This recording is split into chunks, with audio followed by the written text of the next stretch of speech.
6 अगस्त 1945 और 9 अगस्त 1945 का दिन विश्व के इतिहास का वो काला दिन है जब जापान के दो शहर जिनका नाम हिरोशिमा और नागासाकी होता है वो पूरी तरीके से बर्बाद हो जाते हैं। और इस एक घटना ने आखिरकार ये साबित कर ही दिया कि विज्ञान मानवता के लिए केवल वरदान ही नहीं बल्कि एक अभिशाप भी साबित हो सकती है। और संसार को यह अभिशाप देने वाला व्यक्ति कोई और नहीं बल्कि फिजिक्स साइंस के महान वैज्ञानिक जूलियस रॉबर्ट ओपेनहाइमर ही थे। तो आज के इस वीडियो में हम आपको रॉबर्ट ओपेनहाइमर की उस जीवनी के साथ साथ उनके जीवन से जुड़ी कुछ ऐसे महत्वपूर्ण घटनाएं बताने वाले हैं जिनको जानकर आपको अच्छा लगेगा।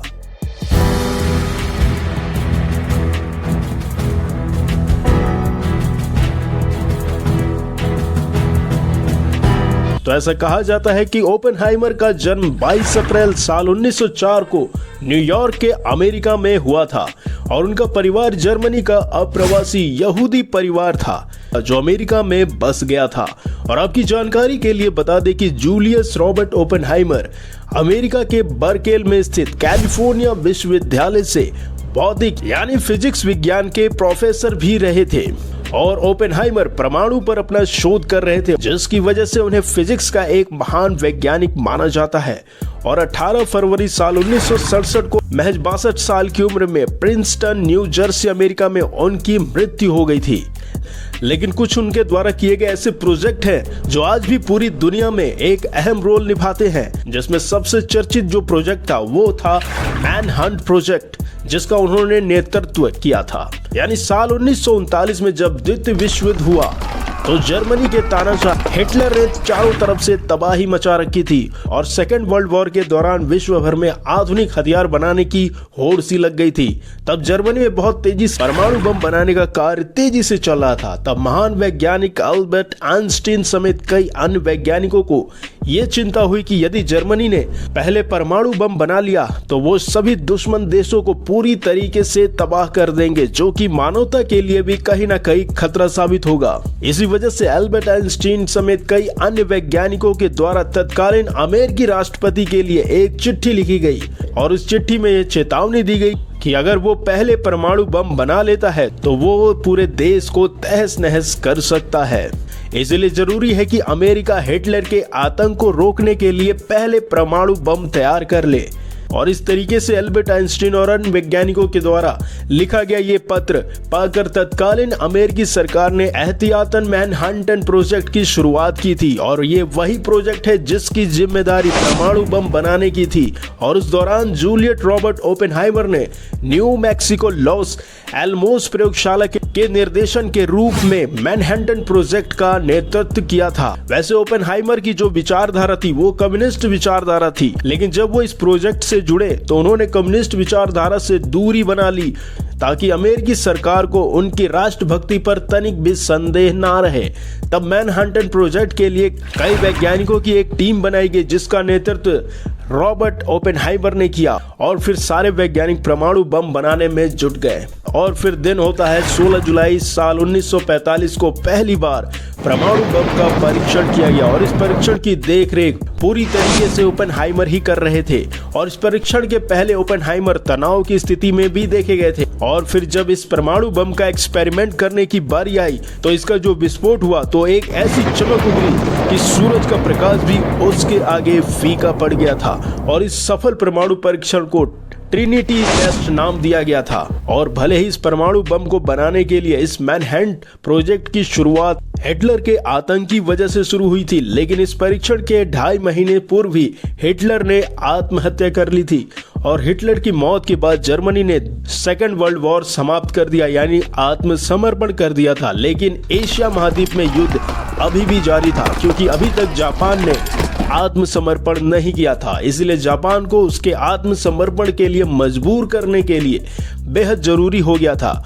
और फिर हुआ ये कि 6 अगस्त साल 1945 को और 9 अगस्त 1945 को हिरोशिमा और नागासाकी पर अमेरिका के द्वारा परमाणु बम गिरा दिया जाता है। और इस भयंकर परमाणु आक्रमण में लाखों निर्दोष लोगों की मौत हो जाती है और इस वजह से फिर जापान आत्मसमर्पण कर देता है। लेकिन परमाणु विस्फोट में जो निर्दोषों का संहार हुआ उसने रॉबर्ट ओपेनहाइमर को बहुत ही ज्यादा विचलित कर दिया था और इस घटना के बाद उन्हें बहुत ही आत्मग्लानि हुई और वो खुद को इस भीषण नरसंहार का जिम्मेदार मानने लगे थे। और ऐसा कहा जाता है कि साल 1945 में अक्टूबर में जब रॉबर्ट ओपेनहाइमर की बातचीत अमेरिकी राष्ट्रपति हैरी एम ट्रूमैन से हुई तो वो खुद को इस घटना का जिम्मेदार ठहराने लगे और कहने लगे कि मुझे लगता है कि मेरे हाथ खून में रंग गए हैं। लेकिन इस बात पर अमेरिकी राष्ट्रपति ने उन्हें समझाया और कहा कि खून तो असल में मेरे हाथ में लगा है, इसीलिए आप खुद को दोषी मत मानिए।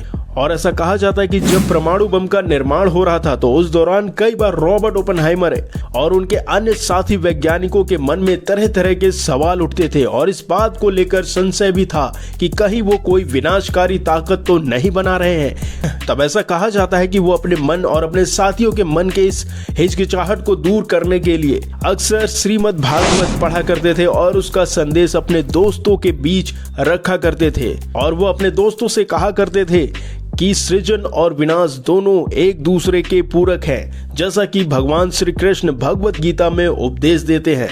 यानी वो कहते थे कि गीता में भगवान कृष्ण कहते हैं कि हमें केवल कर्म करते रहना चाहिए, फल की इच्छा नहीं करनी चाहिए।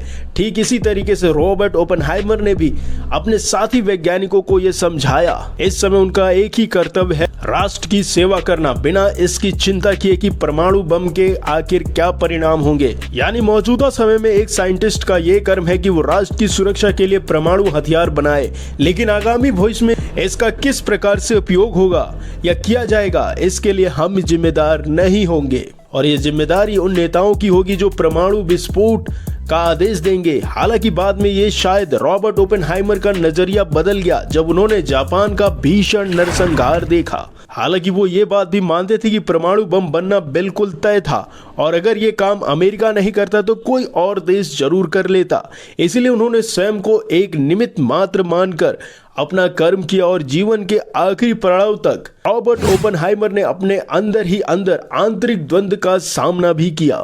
और साल 1965 में दिए गए इंटरव्यू में रॉबर्ट ओपेनहाइमर ने 1945 की क्रूर घटना के लिए खेद जताते हुए कहा कि जब परमाणु परीक्षण सफल हुआ तब उस समय उनके मन में गीता का एक श्लोक गूंज उठा जिसमें भगवान श्री कृष्ण कहते हैं कि और श्रीमद् भागवत के इस श्लोक का उदाहरण देते हुए ओपेनहाइमर ने अंग्रेजी में कहा था कि now I am become death the destroy of world. तो ये रही जानकारी उस वैज्ञानिक के बारे में जिनके बारे में कहा जाता है कि इन्हीं की वजह से परमाणु बम का आविष्कार हुआ। और ओपेनहाइमर से जुड़ी कई ऐसी मूवियां आज भी बन चुकी हॉलीवुड में जो काफी ज्यादा चर्चित रही है। तो अगर आपको ओपेनहाइमर से जुड़ी ये जानकारी अच्छी लगी तो इस वीडियो को लाइक करिए, शेयर करिए।